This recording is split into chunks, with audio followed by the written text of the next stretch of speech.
होश में हमारे शब्दों को ध्यान से सुनना। जब इतना गलत हो जाता है तो अपना चेहरा अपने को पसंद नहीं आता और अपना जीवन अपने को पसंद नहीं आता और अपने अंदर से मन कहने लगता है नष्ट कर दो इस शरीर को। फिर वो जो आगे की लीलाएं होती, अच्छा ऐसा हुआ, फांसी लगा ली, जहर खा लिया, ये कर लिया, वो कर लिया। यदि तुम परमार्थ के पथिक हो, ये तीन बातें नहीं है तो तुम्हारा पतन हो चुका है। हमारा मन भजन में लेकर, होटलों में खाओगे, भजन में मन लगेगा, अशुद्ध आहार करोगे, मनमानी व्यभिचार प्रवृत्तियों का दर्शन, संभाषण और क्रिया करोगे और तुम्हारा मन सच्चिदानंद प्रभु में लग जाएगा। तमाशा समझा है, तमाशा समझ लिया अध्यात्म में मन को लगाना। अपनी दिनचर्या में इतना पावर है कि जहर भी समन हो जाएगा। मीरा जी का समन हो गया ना।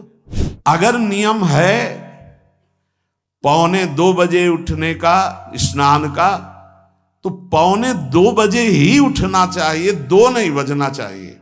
अपने पास सामर्थ्य होने पर नीचापमानम सुधा, वो नीच है, हम उस पर शासन कर सकते हैं, पर उसके द्वारा किए हुए अपमान को सह गए और अंदर से मनाया भगवान तुम्हें सुखी रखे, स्वस्थ रहो। जिसका इंद्रिय मनोनिग्रह युक्त समय व्यतीत होता है भगवत चिंतन में, वो महापुरुष है। अभी वर्तमान में ही है, चिंता मत करो, स्थिति जागृत होने में देर नहीं। सच्ची सच्ची तुम में बहुत सामर्थ्य है, जागो। अगर झुक गए तो रौंद दिए जाओगे। ये 8 बातें भगवत भक्त अपने जीवन में जांच ले कि है कि नहीं है, अगर ना हो तो धारण कर ले। पहला है, संत महापुरुष आपके जीवन में है कि नहीं, ये जांच करनी है। देखा है हमने, अगर किसी संत को आदर्श मानकर आप नहीं चल रहे हो तो दिमाग को खसकते हुए देखा, खसक गया है दिमाग। वो मनमानी आचरण केवल सिद्ध बनने के लिए कर रहे हैं। उनके आचरण ऐसे कि भोले भाले लोग ये समझे कि ये तो सिद्ध है। और जानते हो सिद्ध किसे कहते हैं? ब्रह्म भूता प्रसन्नात्मा न सोचति न कांक्षति समः सर्वेषु भूतेषु मद भक्तिम लभते पराम निर्माण मोहाजित संग दोषा अध्यात्म नित्या विनिवृत्त कामा द्वंद्व विमुक्ता सुख दुख संगई गच्छन्त मूढ़ा। ये स्थिति आनी चाहिए। पूरा कोरा जैसे नाटक मंच पर नाटक किया जाता है ना, पूरा दिखाई देता है, पूरा नाटक। क्यों? क्योंकि कोई डांटने वाला नहीं है, कोई आदर्श नहीं है महापुरुष जीवन में। जो मन में आवे सो बोलो, जो मन आवे सो नाटक करो, तो 100 200 500 लोग भोले भाले जिनको ककहरा नहीं आता परमार्थ का, वो कह देते मेरे भगवान, मेरे सिद्ध योगी, मेरे महापुरुष मिटिया मेट कर देते हैं। बात तो तब समझ में आवे जब रसिक जन पास करे, गुरुजन पास कर दे। अपने मन से कुछ नहीं होता, जिसे महापुरुष पास कर दे वही होता है।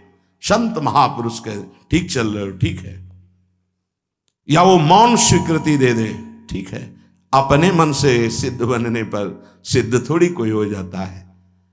जीवन में तुम्हारे संत हैं कि नहीं, बस इतनी बात देखो। अब एक भगत जी आए थे, अपने लोग तो सबका आदर ही करते हैं। उनका दिव्य रूप से हनुमान जी हमारे सामने प्रकट हुए थे।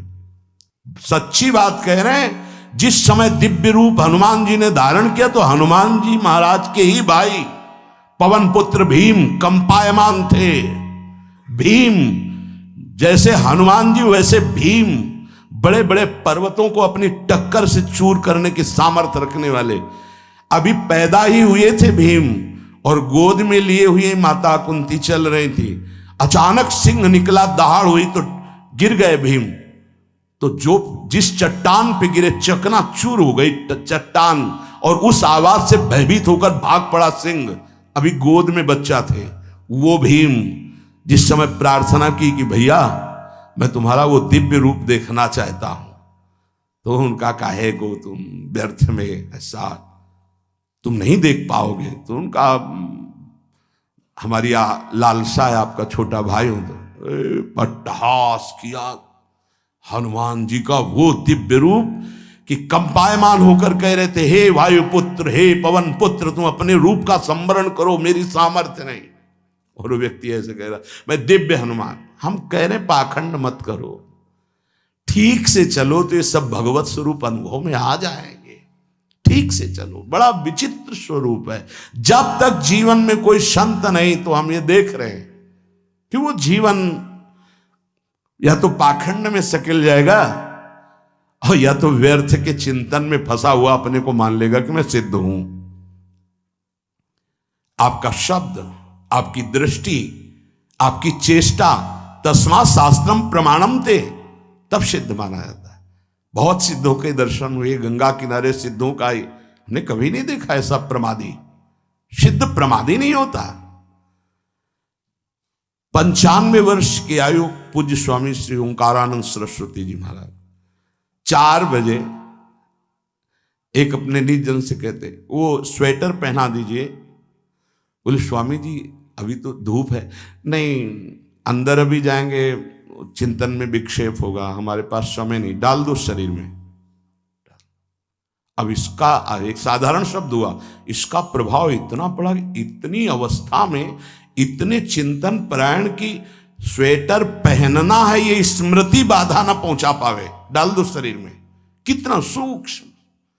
बड़े बड़े महापुरुषों को देखा है, अपने ब्रज के प्रेमी जनों को और ब्रह्मबोध संपन्न दोनों महापुरुषों को, किंचन मात्र कहीं भी कोई भी शास्त्र विपरीत शब्द नहीं, 1 सेकंड की चेष्टा नहीं पाई शास्त्र विरुद्ध। और यहां शास्त्र में है ही नहीं, हो वैसे सिद्ध हो रहे हैं। क्यों? क्योंकि जीवन में किसी आदर्श महापुरुष का अंकुश नहीं। अगर किसी संत का भय तुम्हारे जीवन में नहीं है तो ये माया रौन देगी, पक्का समझ लीजिए। कोई महापुरुष तुम्हारे ऊपर अंकुश लगाने वाला हो तो इसीलिए जो देहाभिमानी जी होते हैं भाग पड़ते हैं, क्योंकि उनकी सिद्धावस्था में वो बाधा पहुंचाएंगे। गुरुजन असली सिद्ध बनो, नाटक नहीं, तो भाग पड़ते हैं। और जो गुरुजनों की शरण में रहता है वो परिपक्व भगवत प्राप्त महात्मा बन जाता है। इसलिए पूज्य बाबा कह रहे, पहला, किसी महापुरुष का अनुशासन है कि नहीं। प्रगट में अनुशासन जरूरी है, प्रगट में अनुशासन जरूरी है। नारदानंद सरस्वती जी महाराज नैमिषारण्य के पीछे आए थे, कुछ परिक्रम उन्होंने बताया, अब वो पधार गए जो वहां के अधिकारी बनाए गए विवेकानंद जी। नए वस्त्र धारण करके आ गए। सदवई में मना है, यदि ऊपर का नया वस्त्र हो तो नीचे का पुराना और मलिन होना चाहिए। अगर नीचे का तो फिर ऊपर का पुराना मलिन, मैच नया, क्रीच एकदम, ये सब साधुता के कुछ नियम होते हैं, साधुता की एक मर्यादा होती है। तो वो दोनों नए पहन करके आ गए, भूल हो गई उनसे, देखा शिष्य। और नैष्ठिक ब्रह्मचर्य में सफेद कपड़े पहनाए जाते, तो और वो खिले हुए ऐसे बांधे, ऐसे सब, उनकी दृष्टि गई। लाख लाख जहां बैठकर सत्संग सुनते हैं स्वामी श्री नारदानंद सरस्वती जी, बड़े ही महापुरुष थे, अपार भीड़। और सत्संग के बाद 1 घंटा सबको एकांत चिंतन करो, क्या वहां ब्रह्म ज्ञान का सत्संग होता था। प्रातःकालीन बेला पे जैसे अपने यहाँ सत्संग होता है, वहां थोड़ा विलंब होता था, 5:30 बजे, जो निज जनों का। वो योग वासिष्ठ से कैसे तुम्हें बताएं, जो उस सभा में बस यही लगता है कितनी जल्दी देह रात छूटे और अपने स्वरूप में महापुरुषों का वचन का प्रकाश होता है। एक सत्संग होता था सामूहिक सब लोगों को, एक होता था पर्सनल, जो दिव्य साधक हैं केवल वही बैठ सकते हैं, अन्य नहीं। ऐसे पूज्य जुड़िया बाबा के यहाँ भी एक होता था पर्सनल ज्ञान का और एक होता था सामूहिक प्रवचन। तो उस समय सामूहिक सत्संग चल रहा था, काफी सब समाज लाखों की थी। देखा दूर से, एक शिष्य से कहा गौशाला में जाओ, गोबर को गीला कर दो। उनसे कहा विवेकानंद गोबर की छवियां भर करके यहां खड़े हो सत्संग के पास। अब वहां नच हो नहीं सकता, और गीला गोबर तो जो 2 घंटा सत्संग हुआ पूरा टप टप ऐसे कपड़ों में, पूरी हालत बिगड़ गई। क्या था ये? संत शासन। अब दोबारा वो गलती नहीं होगी, समझाने की जरूरत नहीं, अब समझ गए कि हमसे गलती क्या हुई। संत शासन नहीं है तो ये मन बहुत विचित्र है, बहुत विचित्र है। इसीलिए पहला, जो भी परमार्थ का पति को, चाहे ज्ञान मार्ग का, योग मार्ग का, किसी योग मार्ग की लौकिक ऊंचाई पर पहुंचे हुए कि गुरुदेव आए और उन्होंने कहा कि किसी कारण से शिष्य बढ़ जाए और अपने गुरुदेव की अवहेलना करे तो उसकी गति क्या होगी? उनका दुर्गति। दुर्गति, दुर्गति के सिवा उसके आगे कोई शब्द नहीं है। गुरु को पीड़ा है और शिष्य परम पद में पहुंच जाएगा? नहीं नहीं, ऐसा नहीं हो सकता। अनुशासन अत्यंत आवश्यक है। किसी भी वैभव या लोक व्यवहार या लोक मान्यता बढ़ जाने पर अपने गुरु का अपमान, गुरु की अवहेलना, तो उसकी दुर्गति पक्की। देखो, ये मन है, ये इंद्रियां हैं, ये अहम है, ये केवल गुरुदेव से ही वश में आता है, दूसरी जगह नहीं आता। क्यों? क्योंकि दूसरी जगह उत्तर देने का अवसर है। दूसरी जगह हम नहीं मानते तुम्हारी बात, लेकिन वहां ना उत्तर है और ना नहीं मानते, केवल वहां मिटना ही मिटना है। अगर ऐसा उपासक है तो निश्चित परम पद का अधिकार। केवल मिटना कोई उपाय नहीं है, अहंकार के पोषण का कोई उपाय, केवल मिटाना है। रो लो, चिल्ला लो, जो तुम्हें करना है कर लो, आना तुम्हें इसी मार्ग में पड़ेगा, दूसरा कोई रास्ता नहीं। बलिहारी घेर करके नष्ट कर देते हैं हमारे मन की मनमानी को, हमारे अहंकार को। इसलिए जीवन में प्रगट में जिनके जीवन में संत हैं और वो स्वीकार करते हैं उनका अनुशासन, उन्हीं का जीवन प्रकाशित होता है, पक्का समझ लेना। दूसरा, भागवतिक मार्ग में चलने वाले उपासक को सांसारिक पुरुषों की मित्रता करके उनकी संगोष्ठी में नहीं बैठना चाहिए। इस बात को बहुत अच्छे से समझ लो। सांसारिक पुरुषों की जो वृत्तियां होती हैं उनमें बड़ा आकर्षण होता है भोगों का, प्रपंच का। जो साधक भ्रमणशील हैं, अगर वो गृहस्थों के यहां जाकर उनकी सैयाओं पर सोते हैं तो उनकी दुर्दशा क्या होती है चित्त की, वो खुद अनुभव करके देख ले। आज तो शास्त्रीय पद्धति को समझा ही नहीं जा रहा। जब बड़े बड़े सुभट गंगा किनारे त्याग, वैराग्य, ज्ञान के मिले ना, तो आगे का रास्ता खुलता चला गया। सांसारिक पुरुषों के समुदाय में बैठना था। वो तुम्हें भगवान कहेंगे, ईश्वर कहेंगे, अवतार कहेंगे, उनको कुछ ज्ञान नहीं। आप मान बैठेंगे अपने को भगवान, अपने को ईश्वर, अपने को अवतार मानेंगे, तो आप जो अवतार है ना, ईश्वर है ना, भगवान है, उनसे विमुख हो जाएंगे। यहां जो भी अवतरित हुए हैं भगवत पार्षद, वो सदैव दैन्य ही रहे हैं। आप देख लीजिए, उच्च कोटि के महापुरुष चाहे जितनी ऊंचाई पर चढ़े हों, सदैव भगवान की ही स्थापना की है। भगवान के नाम की, रूप की, लीला की, धाम की, भगवत महिमा की स्थापना की है, अपनी नहीं, अपने पार्थिव शरीर की नहीं।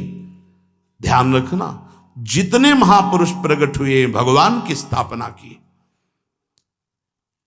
अगर हम संसारिक पुरुषों का संग करेंगे तो कई तरह से हानि हो जाएगी। सत्संग हो रहा है, बस इतने जो चाहो बैठ जाओ। हमारा पर्सनल एकांतिक केवल गुरुदेव से संबंध है और उनके द्वारा बताई हुई उपासना में हमारा समय व्यतीत होना चाहिए। कोई हमारा मित्र नहीं होना चाहिए, अलग से संगोष्ठी नहीं होनी चाहिए विषयी पुरुष की, सांसारिक पुरुष की। तीसरा, किसी भी अपनी निंदा करने वाले के प्रति कभी भी बुरा व्यवहार, बर्ताव नहीं करवाना चाहिए, क्योंकि भगवान प्रेरित करते हैं निंदा करा करके महान बनाने के लिए। ये शब्द याद कर लो। जब तुम्हारी निंदा होने लगे, प्रतिकूलता होने लगे, विपत्ति आने लगे, संकट सताने लगे, तो जान लेना कि तुम्हारी अध्यात्म की भूमिका उठने वाली है, पक्का। ये अध्यात्म की भूमिका उठना बहुत कठिन होता है। अध्यात्म का प्रवचन कर लेना बहुत सरल होता है, नहीं? हाँ, चमड़ी को चिकनी करके और अध्यात्म का प्रवचन करने में कोई कठिनता नहीं, लेकिन चमड़ी और दमड़ी का राग मिटा दे फिर अध्यात्म की तरफ चले, ये किसी फक्कड़ महात्मा का कृपा पात्र ही होगा जो फकीर होगा, जिसने विश्व की समस्त भोग वासनाओं को रौंद करके अपने स्वरूप में स्थित हो गया। ऐसे महात्मा के संग के बिना अध्यात्म का रंग नहीं चढ़ सकता, और देखने को मिल रहा है। जब तक हमें अध्यात्म का परिचय नहीं है तब तक कहीं भी हम राजी हो जाते हैं। अरे राजी होने को तो टाकीज के सामने देखो जाके, हजारों की भीड़ लगती, लाइन में खड़े होते हैं, पैसा देते हैं, और क्या देखने जाते हैं? झूठा तमाशा। उनको आप क्या कहोगे? ज्ञानी कहोगे? सत्संगी कहोगे?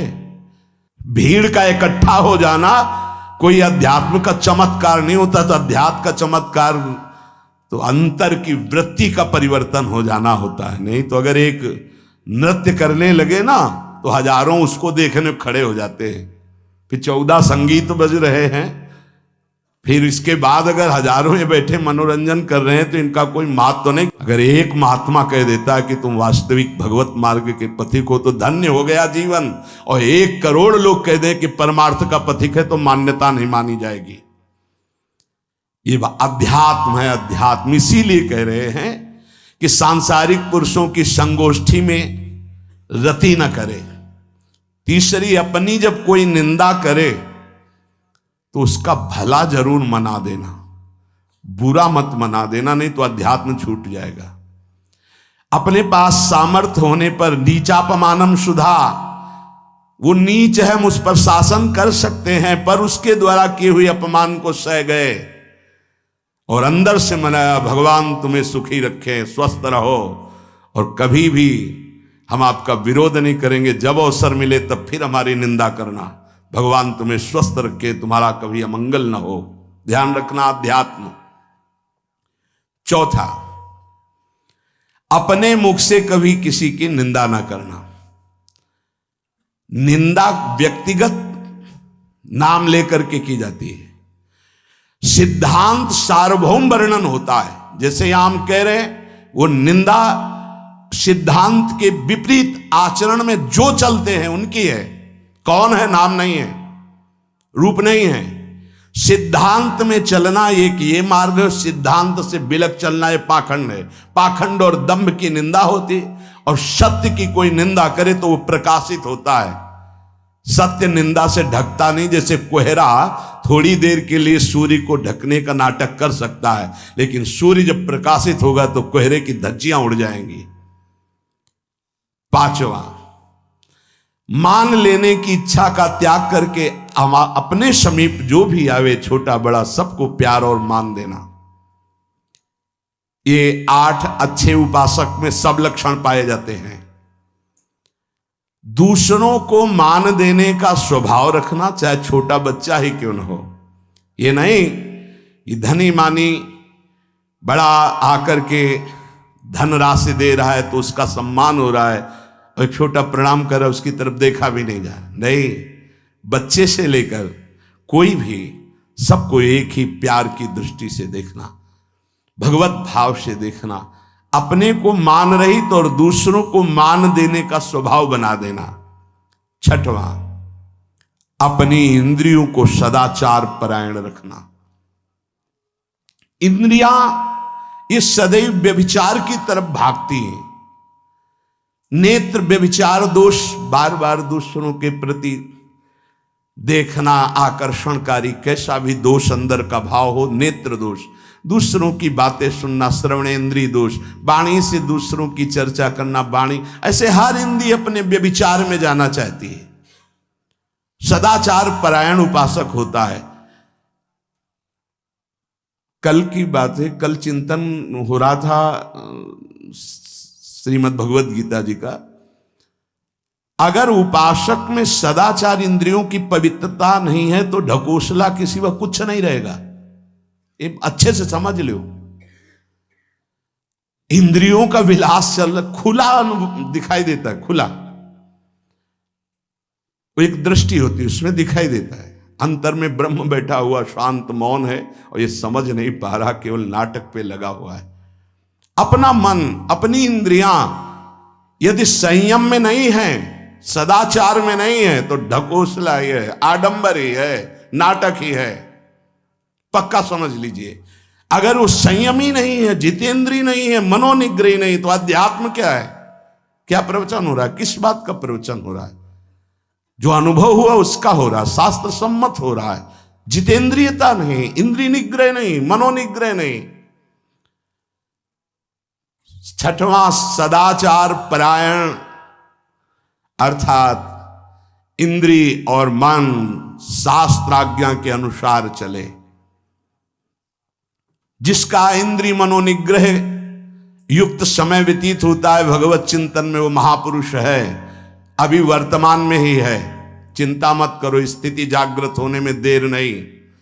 बंद रखो अपनी खिड़कियों को, कहीं माया की हवा ना घुस जाए। सच्ची सच्ची तुम में बहुत सामर्थ्य है, जागो। अगर झुक गए तो रौंद दिए जाओगे।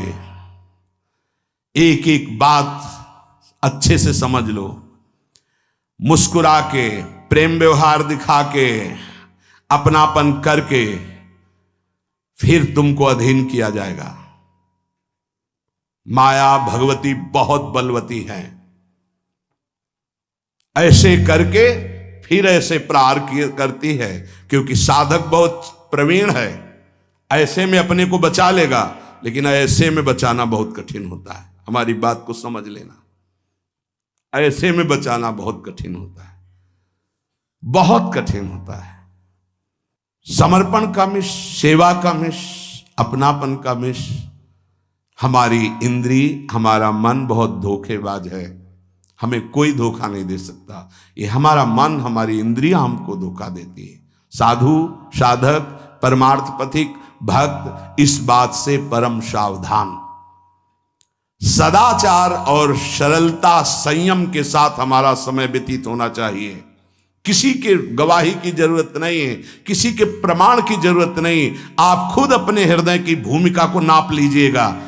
कितनी ऊंचाई पर चढ़ रहे हो, आपको खुद अनुभव में समझ में आ जाएगा। जो इंद्रियों का गुलाम, मन के द्वारा भ्रष्ट आचरण करने वाला है, वो कुछ भी हो, कोई भी हो, कहीं भी हो, दुर्गति शब्द से ही संबंध है। जीते जी दुर्गति, फिर फांसी ऐसी लगे तेषम दुख न हो। सच्ची मानना, जब गलत हो जाता है आचरण, तो अपना मन अपने को कहता है नष्ट कर दो, ये जीवन किस काम का। होश में हमारे शब्दों को ध्यान से सुनना। जब इतना गलत हो जाता है तो अपना चेहरा अपने को पसंद नहीं आता, और अपना जीवन अपने को पसंद नहीं आता, और अपने अंदर से मन कहने लगता है नष्ट कर दो इस शरीर को। फिर वो जो आगे की लीलाएं होती है, अच्छा ऐसा हुआ, फांसी लगा ली, जहर खा लिया, ये कर लिया, वो कर लिया। वो इन्हीं इंद्रिय और मन की फिसलन को नहीं सह पाया। अच्छा, किसी महापुरुष का शासन नहीं था, नहीं, उस चूक में भी बचत हो जाती है। एक बहुत बड़े महापुरुष के समीप रहने वाले से चूक हो गई, तो उन्होंने अपने आसन के पास आसन लगवाया। सब साधुकों ने कहा कि बहुत बदनामी होगी, क्योंकि आपका नाम आगे है और वो आपके आश्रित है, ऐसा है किसी महापुरुष के। उन्होंने कहा तुम क्या समझते हो, ये बाया है, चूक हो गई, अब इसको कभी चूक नहीं होगी ऐसा बना देंगे, कभी त्रुटि नहीं होगी, इसको ऐसा बना देंगे। और वो फिर ब्रह्मावर्त बिठूर में रहे, और बहुत अच्छे महात्मा हैं, अब भी हैं। अगर संत का शासन है और आपसे चूक भी हो जाती है, तो ऐसा बना देंगे कि दोबारा चूक नहीं होगी। पर इंद्रिय और मन को छूट देकर मनमानी आचरण करने वाला कभी साधक नहीं हो सकता, पक्का।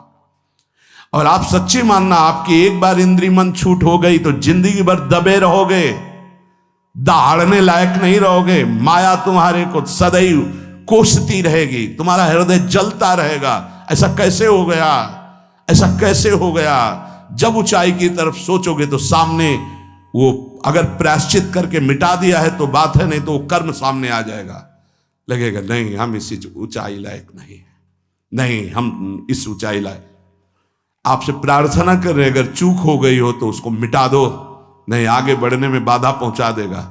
अपने गुरुजनों से सलाह करके उसका प्रायश्चित कर लेना चाहिए। अगर गुरुजन कर दे जाओ कुछ नहीं तो कुछ नहीं, खत्म खेल, वो निपटा देंगे, वो करुणामय है, उनमें बड़ी सामर्थ्य है।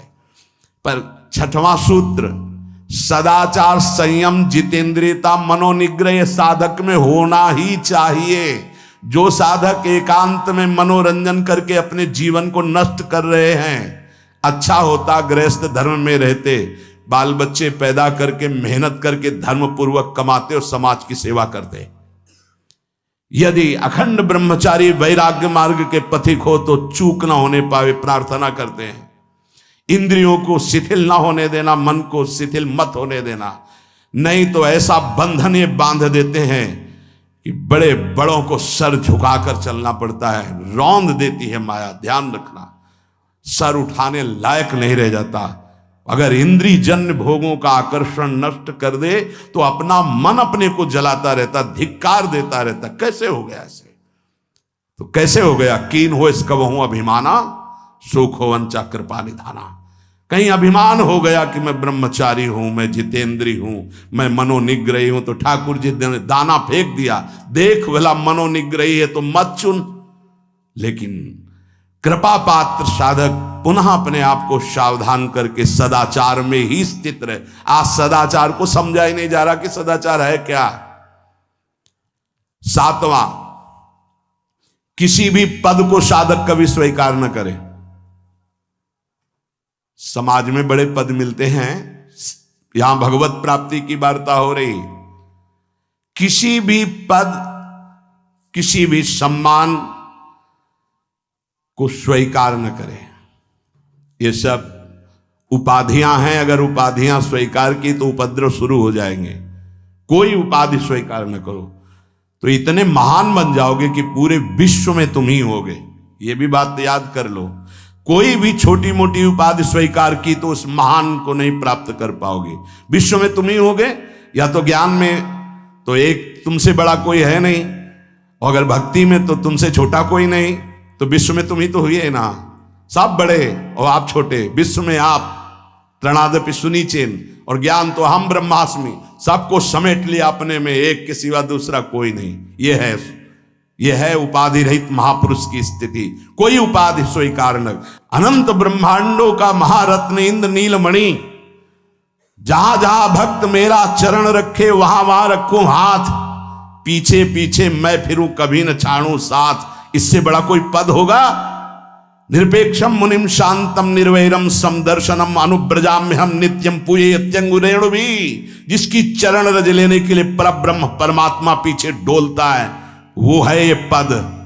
जब कोई पद नहीं स्वीकार करता तो ये पद प्राप्त होता है। इसलिए सातवां, किसी भी उपाधि को, पद को साधक कभी स्वीकार न करे। आप यहां के अमुक बन करके अमुक नहीं, सेवाएं सब हैं पर सेवक हूं, कोई पद नहीं। देख लो बड़े बड़े महापुरुषों को। पूज्यपाद उड़िया बाबा जी ने जब देखा तो दंड का विसर्जन कर दिया कि पद की तरफ ये घसीट रहा है। गंगा जी में महाप्रभु चैतन्य देव ने गंगा जी में जो हमारे परम पद के बीच में आएगा वो सबका प्रवाहित कर देना ही उचित है।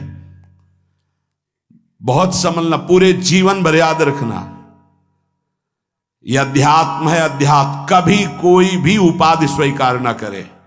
तो बहुत जल्दी उपाधियां सामने लिख दी जाती है, तभी कोई वो स्थिति ही नहीं आती। उपाधि, हमारे ब्रजमंडल में एक से एक महापुरुष हुए हैं। बाबा प्राणधन रहे हैं, कितने संत महापुरुष, और उनको यहां प्यार से ब्रजवासी जन मेरो बाबा प्रिया प्रीतम के लाडले। कोई उपाधि नहीं, कोई पदवी नहीं, कोई प्रतिष्ठा नहीं। और आठवां, ये आखिरी, किसी भी परिस्थिति में अपने आराध्य देव का चिंतन ना छूटने पावे। पूर्णता, ये तभी हो सकता है जिसके जीवन में ये तीन बातें हैं। आखिरी वाली बात, किसी भी परिस्थिति में अपने लक्ष्य का चिंतन न छूटने पावे। ये तीन बातें जिसके जीवन में है तो ये आखिरी बात पूर्ण होगी। आखिरी और पहली दो बहुत जोर की बात थी। पहली थी किसी संत महापुरुष का शासन, और पूर्णता आई किसी भी परिस्थिति में अपने लक्ष्य का चिंतन न छूटना। बीच में अपने आप सब आ जाएगा।